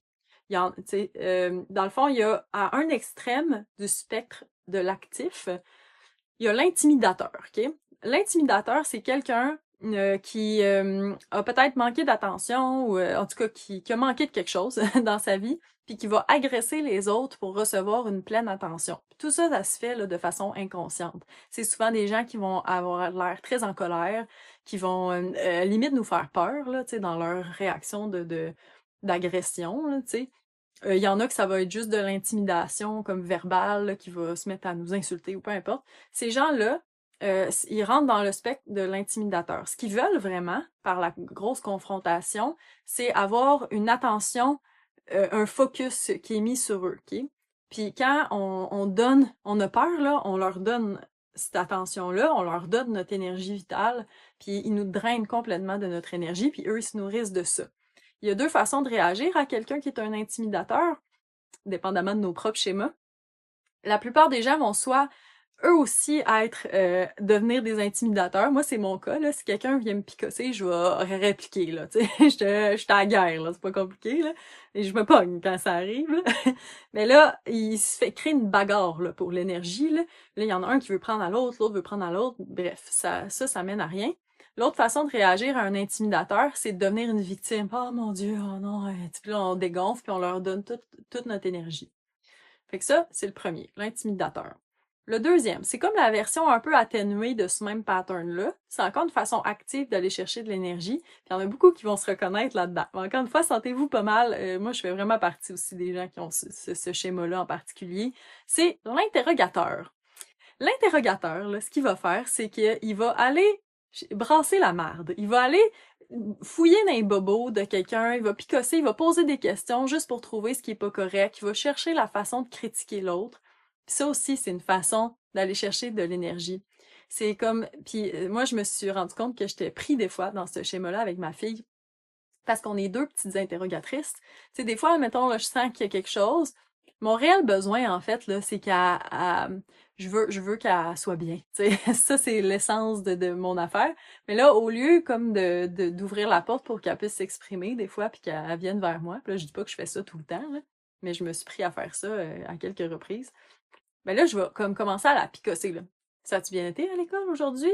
T'es sûr qu'il y a rien? Tu sais, qu'est-ce que t'as fait, là? T'as-tu eu un problème, puis tu me l'as pas dit? Tu sais, ça, c'est l'interrogateur. Puis là, quand, mettons, elle répond, ah, ben là, j'ai pas mangé mon lunch. Ah, ah! C'est ça qu'il y a pas. Tu sais, je sais pas si vous comprenez un peu l'énergie de ça, là. C'est une énergie qui est comme quand même dans la confrontation, puis c'est une façon inconsciente d'aller chercher de l'énergie. Puis il y a beaucoup de parents qui sont comme ça avec leur enfant. Puis ce que ça crée, c'est que l'enfant, il va comme un peu se soumettre, puis donner l'énergie à son parent. Les enfants, ils ont moins de défense. Ou ils vont se braquer, là, rendus plus vieux, puis ils vont aussi picosser, puis là, il se passe encore la même bagarre énergétique. Ensuite, il y a la neutralité, puis il y a la façon passive d'aller chercher de l'énergie. La façon, disons, je vais commencer par ce qui est plus près du centre, qui est pas dans l'extrême, c'est ce que j'appelle le distant. La personne distante, là, elle va un peu fuir, elle va se fermer émotionnellement, elle va comme bouder. Bouder, ça fait partie un peu de ce schéma-là. Puis ça, c'est une façon inconsciente de vouloir avoir de l'attention par le petit drama, OK? Fait que la personne, elle va comme pas dire ce qu'elle a à dire, elle va comme rester vague. Puis, tu sais, ça, c'est pour se faire questionner, pour avoir de l'attention, mais comme tu veux, ça va-tu? Non, non, non. Ça, c'est le distant. C'est ce schéma de contrôle de l'énergie-là. À l'extrême de ça, il y a celui que vous connaîtrez, vous reconnaîtrez sûrement là, chez certains de vos proches et chez vous-même peut-être. C'est le pauvre de moi, la grande victime. Ça, c'est comme des gens qui sont tellement là, dans marde, là, on dirait qu'on se sent mal de pas les aider. Là. Puis là, c'est exactement cette façon-là qu'ils ont trouvé pour contrôler l'énergie, c'est qu'ils font tellement pitié que c'est comme impossible de pas les aider, mettons. Fait que là, on leur donne de l'amour, de l'attention, puis ils reçoivent de l'amour, de l'attention quand ils sont là-dedans. Fait que ça, on se trouve toutes dans ce spectre-là. On va toutes les incarner à certains moments aussi, là. On va se rendre, la plupart des gens vont se rendre jusqu'à l'intimidateur et au pauvre de moi, la victime. Mais plus on augmente, du moins notre conscience, plus on va avoir tendance à se tenir près du centre. C'est-à-dire que je tombe encore, moi, un peu dans l'interrogatrice. Des fois, je tombe un petit peu dans le distant aussi, là. Tu sais, je peux faire un peu les deux, mais ça se rapproche du centre de la neutralité.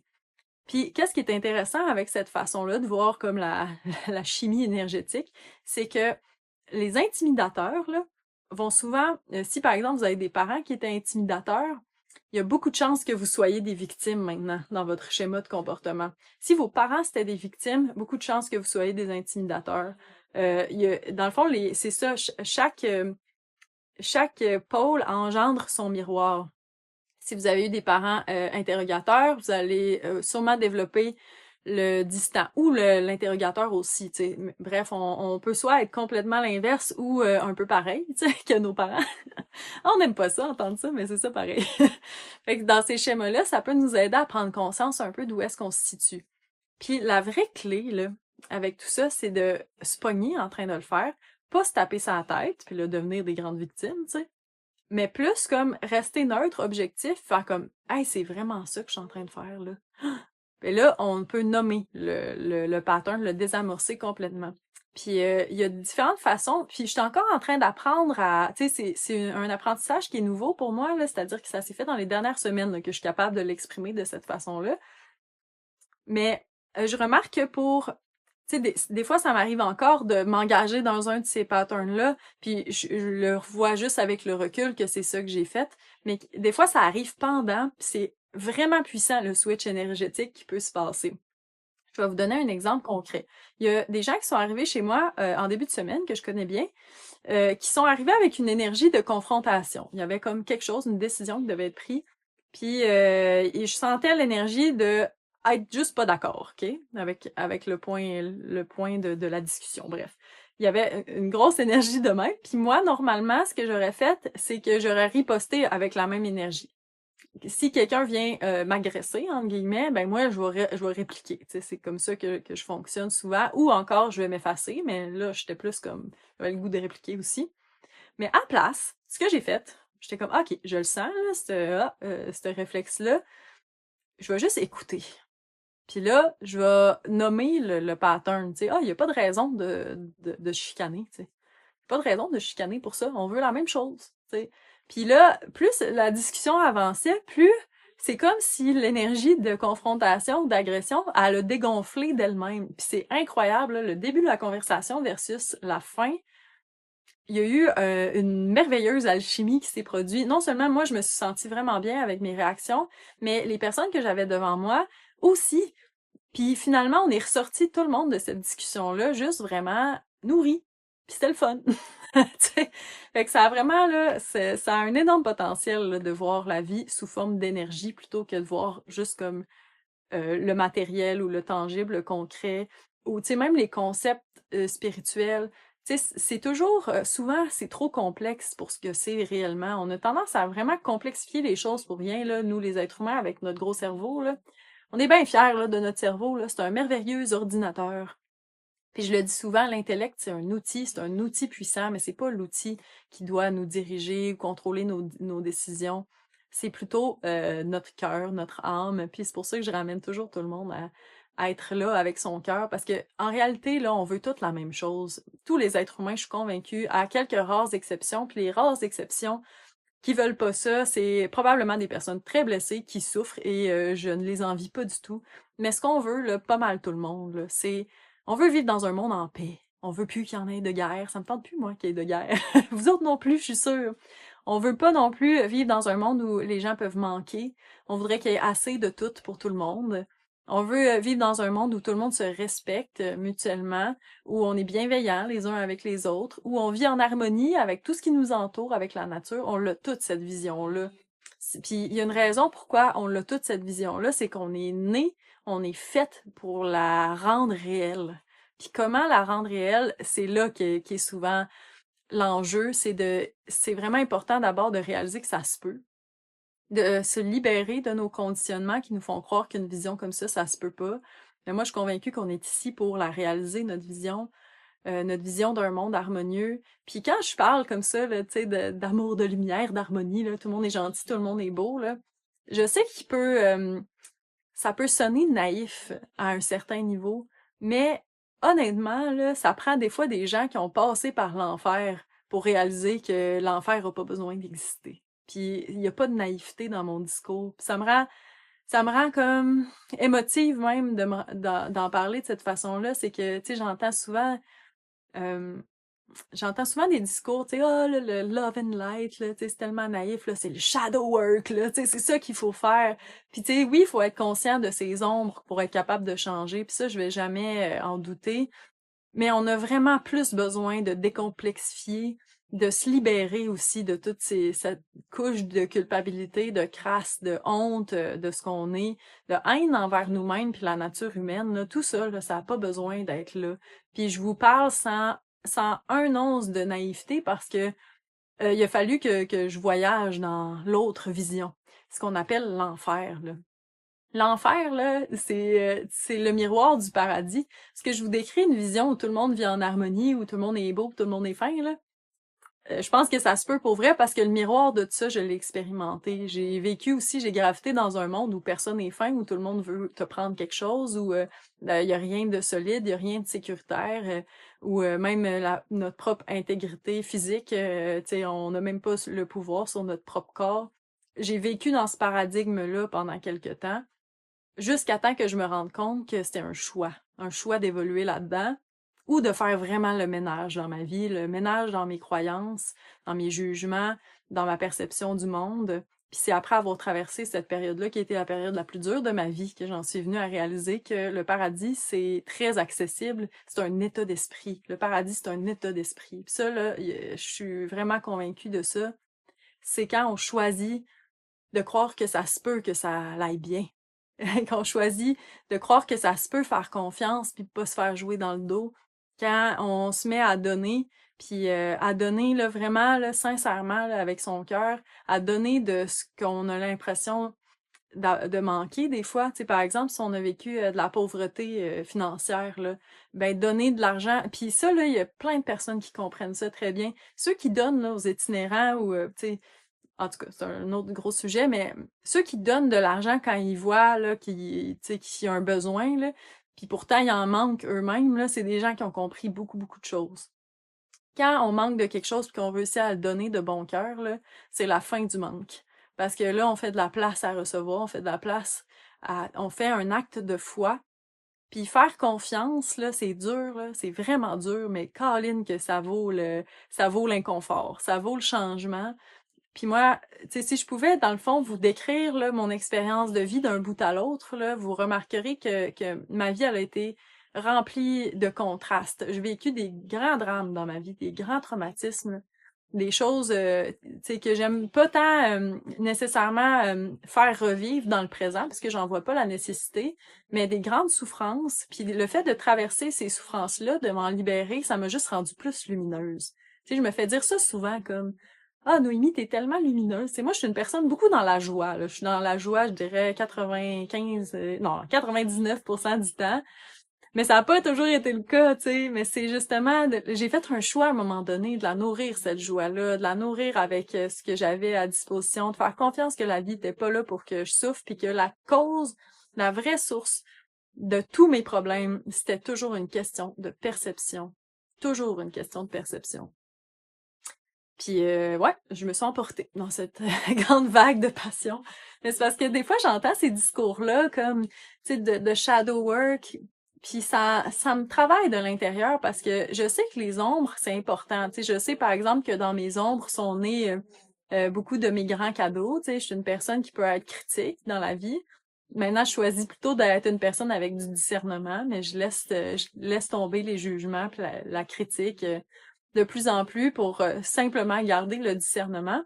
Mais tu sais, l'attention qui doit être mise sur les ombres, là, c'est pas énorme. Là. C'est plutôt de comprendre l'apprentissage qui vient de ces traits-là qu'on peut qualifier de défauts, de traits de trauma, là, tu sais, toutes ces affaires-là.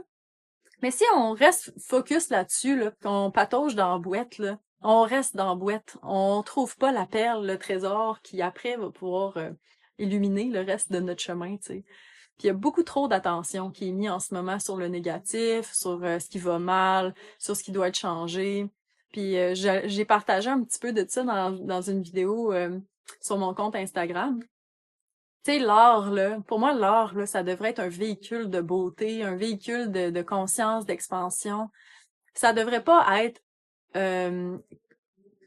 je fais attention à ce que à ce que je veux dire parce que tu sais l'art c'est vraiment personnel là, pour chacun d'entre nous.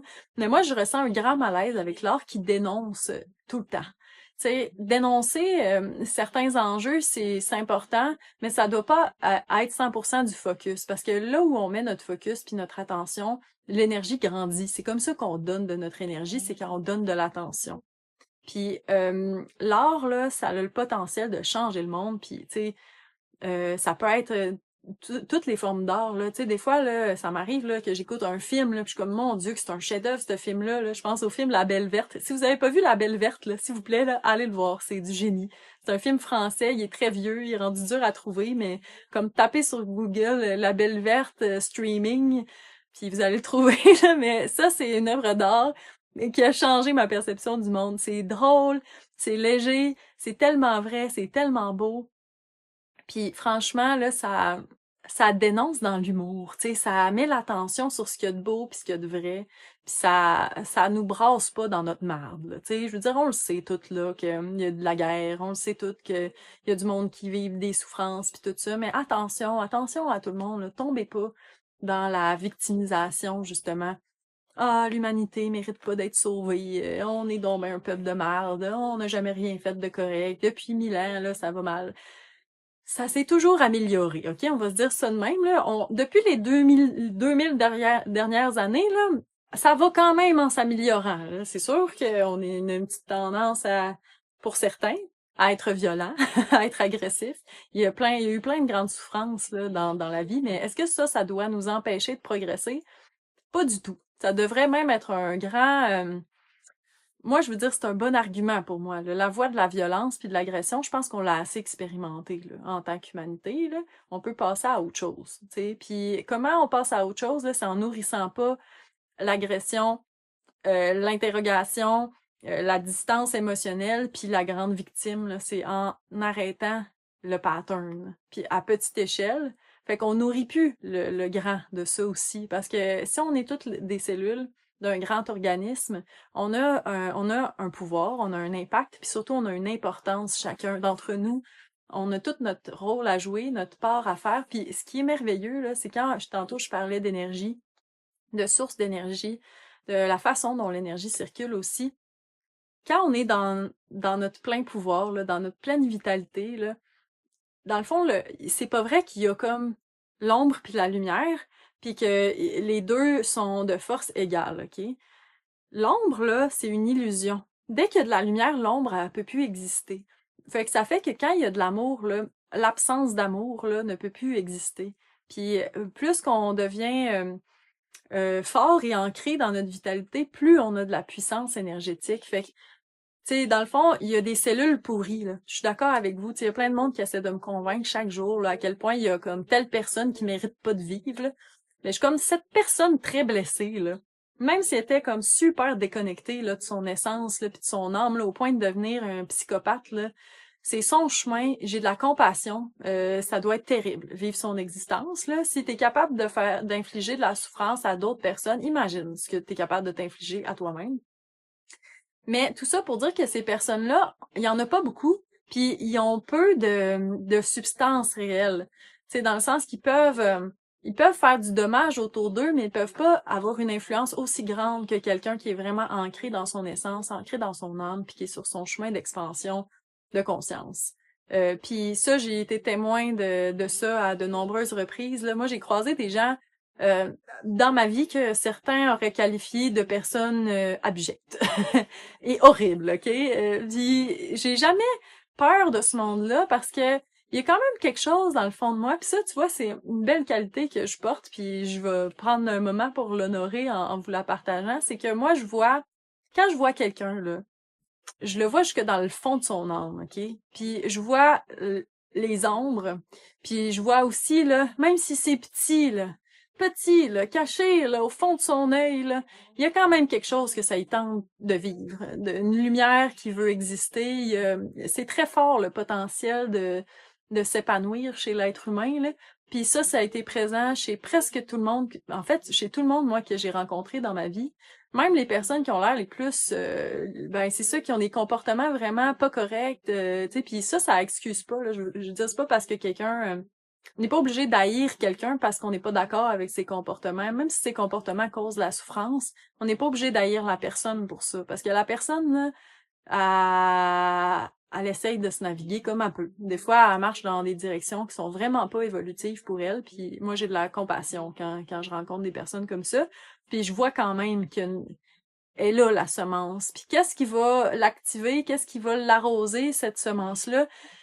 C'est pas en étant puni, c'est pas en étant haï, rejeté. Au contraire, c'est quand il y a quelqu'un qui la voit, puis qui est capable de la nommer, tu sais. Puis là, tu sais, c'est sûr que je parle pas, tu sais, faut faire la part des choses, là, dans le sens, dans ce que je vous partage. Tu sais, c'est sûr, moi, les personnes qui ont croisé mon chemin dans ma vie, tu sais, je disais, il y en a que c'est des personnes qui seraient qualifiées probablement de horribles, qui m'ont fait du tort aussi, là, qui m'ont blessé dans la vie, mais la fin de ça, c'est quand, de un, moi, j'ai arrêté d'accepter d'être de la victime de ces gens-là, mais c'est aussi quand j'ai nommé qu'il y avait autre chose, là, tu sais, que comme t'as beau vouloir que je voie rien que la merde en toi, là, ben, je le vois, le potentiel, il est là. C'est ça, ton potentiel. Si tu choisis pas de le voir, c'est ton travail. Mais moi, je sais qu'il existe, je le vois, puis maintenant, t'es libre de poursuivre ta route et de le développer ou non. Mais tout ça pour dire que ça sert à rien de nourrir la haine, ça sert à rien de nourrir le conflit, la confrontation, la compétition, c'est une autre affaire, ça. J'en ai parlé souvent de la compétition. La compétition, dans son essence, c'est la même énergie que la guerre. Parce que la compétition, c'est le fait de se battre pour quelque chose, de vouloir être celui au top au détriment de ceux en dessous. Tout ça, là, ça fait partie d'une grosse gamique qui existe depuis des centaines, voire des milliers d'années, qui nous a été enseignée à l'humanité, qui fait pas partie de notre nature. Tu sais, ça, c'est un gros... je pense que c'est un gros conditionnement qu'on a de penser que la nature humaine, là, c'est ça, la guerre, la compétition, la violence, là. Ça nous a été appris. Puis on peut voir ça dans différents dans différents moments de l'histoire, là, il y a eu un temps où, par exemple, l'Église était vraiment comme à la tête du pouvoir dans notre civilisation, là, disons. Puis les personnes qui sont au top de ces organisations, qui étaient au top de ces organisations religieuses-là, il y avait des connaissances quand même du monde de l'énergie, des connaissances qui essayaient de garder très secrètes pour pas que le peuple ait trop de pouvoir. Puis là, ils devenaient accros au pouvoir, ils en voulaient de plus en plus, fait qu'ils se sont mis à vouloir avoir du pouvoir sur les individus, avoir du pouvoir sur le peuple. Puis là, c'est créer des conditionnements comme quoi on n'avait pas de pouvoir sur notre vie, qu'il y avait juste de la place pour certains dans une vie décente, que tu sais, il y avait la peur aussi là de se faire agresser. Bref, ça, ce serait tout un autre sujet de podcast. Mais je suis sûre que vous entendez ce que j'ai à dire quand je vous parle de conditionnement. Tu sais, si vous êtes ici là, puis vous m'écoutez là, vous êtes sûrement conscient que ce qui nous a été dit à l'école, c'est pas 100% la vérité, là. C'est-à-dire, on a tous eu des bons profs, on a tous eu des moins bons profs, mais le système, là, je parle, le système en général est pas conçu pour que des individus reprennent le pouvoir sur leur réalité. Le système d'éducation, c'est conçu pour créer de bons employés qui vont être de la bonne main-d'œuvre, qui vont se pointer à l'heure à la job, qui vont être capables de travailler 40 heures sans rechigner, qui vont être capables de travailler en équipe. Tu sais, on est conçu, on se fait influencer dès notre jeune âge pour être de bons employés. Mais tu sais, on se fait pas apprendre à créer son propre métier, à contribuer avec nos dons puis nos talents. C'est juste avec ce qu'on est capable de supporter dans les métiers qui nous sont offerts, là. Mais tu sais, on parle jamais, là, de créer son propre emploi à l'école. On parle jamais non plus de réguler, son énergie. En tout cas, tu sais, c'est sûr que c'est tout qu'un système puis ça fait longtemps que c'est mis en place. Mais vous savez sûrement qu'il y a des conditionnements qui proviennent de l'école. Il y a des conditionnements qui proviennent de notre famille aussi. Puis c'est pas parce qu'il y a des mauvaises intentions, là, toujours. Puis ça veut pas dire que vous êtes obligé d'en vouloir, d'haïr votre famille, mais votre famille aussi a été conditionnée. Ça fait longtemps que ça dure, ces affaires-là. Fait qu'il y en a qui viennent de là. Il y a des conditionnements qui viennent du gouvernement. Tu sais, est-ce que vous croyez sincèrement que tous les politiciens disent la vérité, là? Je veux dire, ça c'est naïf. Tu sais, penser que le gouvernement dit tout à la population et 100% transparent. Tu sais, on le sait tout, on le sent, là, qu'il y a de la corruption. Je veux dire, c'est une évidence, là, pour la plupart des gens, là. Vous êtes assez brillants pour savoir ça. Ben, il y a des conditionnements qui viennent de la façon dont notre politique est gérée, de la façon dont les lois fonctionnent. On est conditionné par toutes sortes de choses. Mais ce qui est vraiment important, là, c'est de se rappeler que tout est question toujours d'énergie. Apprenez à être votre propre source d'énergie, à vous nourrir de l'intérieur, à retransmettre l'énergie de la façon la plus harmonieuse que vous pouvez, à vous respecter, à vivre en harmonie. Puis plus que ça va grandir, là, puis que ça va devenir une possibilité pour les gens, plus le monde va se rapprocher de la vision du paradis que je vous ai décrit un peu tantôt. Une vision où ce que les humains apprennent enfin qu'ils sont des individus souverains, qui n'ont pas besoin de prendre à qui que ce soit, à quoi que ce soit, mais qui peuvent vraiment avoir un impact positif, que ce soit justement sur la terre, que ce soit sur les autres. On peut donner, puis on peut recevoir aussi en harmonie sans toujours devoir se piler sa tête un peu puis se compétitionner pour des ressources. Il y a assez de tout pour tout le monde. Puis ça aussi, je suis convaincue de ça. On a assez de ressources, que ce soit des ressources alimentaires, des ressources d'amour, de temps. On a vraiment, là, sur cette belle planète qui est la Terre, là, on a tout ce qu'on a besoin pour soutenir toute la civilisation d'êtres humains à part de ça. Puis s'il y en a qui sont privés en ce moment de ressources de nourriture, d'abondance, là, quelle qu'elle soit, c'est pas parce qu'il manque de ressources, c'est parce que c'est mal distribué. Parce qu'il y en a qui s'accaparent toutes les ressources, toute l'énergie, puis que ça, on a du pouvoir là-dessus, parce qu'il y en a pas beaucoup des gens en ce moment qui sont au top de la pyramide, là, puis qui ont encore des intérêts à ce que ça aille mal pour tout le monde. Il y en a très très peu de ces gens-là. Mais encore une fois, 99,999% des êtres humains sont de bonnes personnes. De bonnes personnes qui ont peur souvent, qui ont besoin de se libérer de la peur, qui ont besoin de reprendre le pouvoir sur leur propre existence, de faire des choix pour eux et leur âme. Puis moi, c'est ça ma passion, c'est ça ma mission, c'est ça que je vais chercher dans l'invisible, c'est ces connaissances-là, c'est que je veux que vous vous rappeliez de ce que vous savez déjà. Vous savez déjà tout ça. Je suis sûre qu'il y a parfois peut-être que mes propos ils peuvent sembler tu sais, pas extrême, mais tu sais, mes propos, ils peuvent sembler là, vraiment divergents là, du mainstream, là, puis j'en suis consciente, mais je sais que ça vient titiller quelque chose, surtout si vous êtes encore là, en train de m'écouter après tout ce temps, là. C'est que je sais que vous avez cette même source de connaissances à l'intérieur de vous. Il y a une résonance à quelque part. Si on voit encore le monde sous forme de résonance, ben, je vous invite à vous concentrer là-dessus. S'il y a quelque chose dans tout ce que j'ai dit aujourd'hui qui sonne vrai pour vous, ben commencez à prendre action. Commencez à juste prendre des petits moments pour vous dans la journée, à vous nourrir un peu de ce prana-là que vous êtes même pas sûr si ça existe ou non. Voyez pour vous-même les résultats dans votre vie. Voyez comme vous êtes plus patient. Voyez comme vous aimez plus sainement. Voyez aussi comme vous avez peut-être moins besoin d'acheter des cossins, là, pour combler un vide. Peut-être que vous aurez moins besoin aussi de vous rassurer avec la nourriture. Mais mettez-vous en action. Pas en cherchant la perfection, mais en cherchant à faire le prochain pas dans votre évolution. Il y a juste toujours un pas à faire, puis c'est le prochain.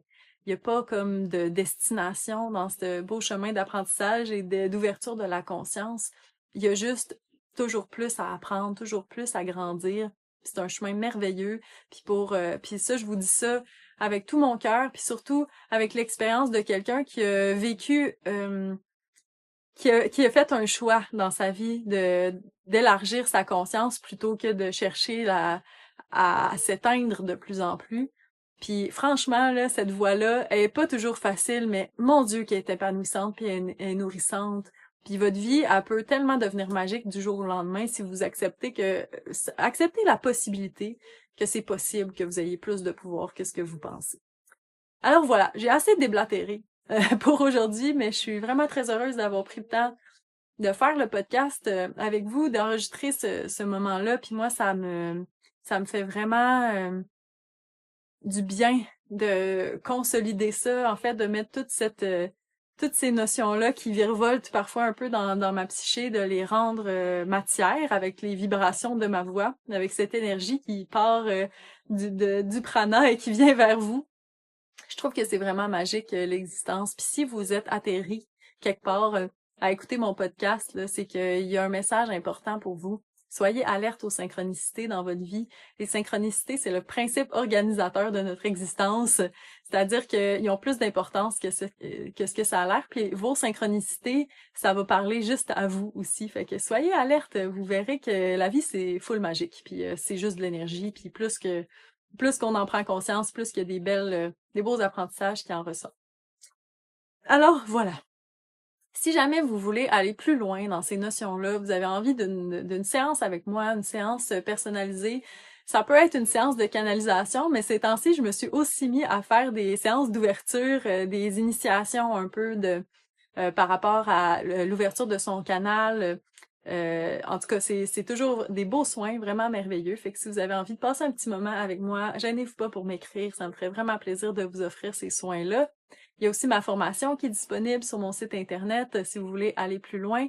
Puis la formation, c'est vraiment un beau petit projet de mon cœur. Pas que c'est une petite formation, mais c'est vraiment un beau pas dans la direction de son éveil, de son plein épanouissement. Ça peut parler à tout le monde, que vous soyez des gens qui sont des personnes qui sont très aguerries ou qui sont très habituées là, de marcher le chemin de leur expansion, ou que vous soyez nouveau dans tous ces concepts-là.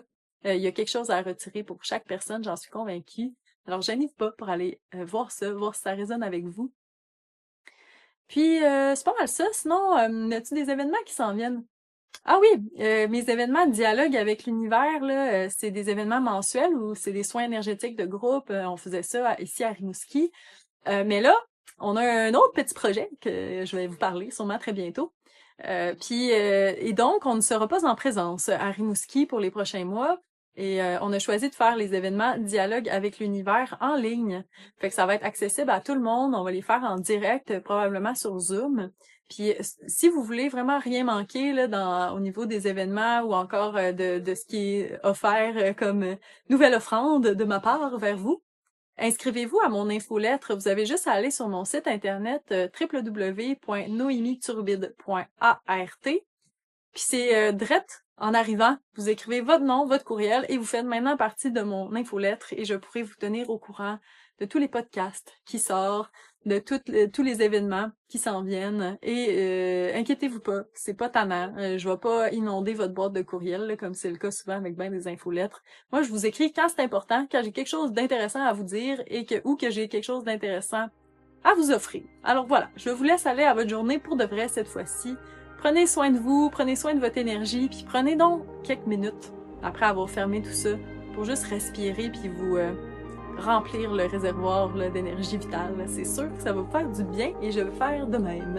Hey, merci à vous, bonne journée, merci d'être là. C'était un plaisir encore et toujours. Bye!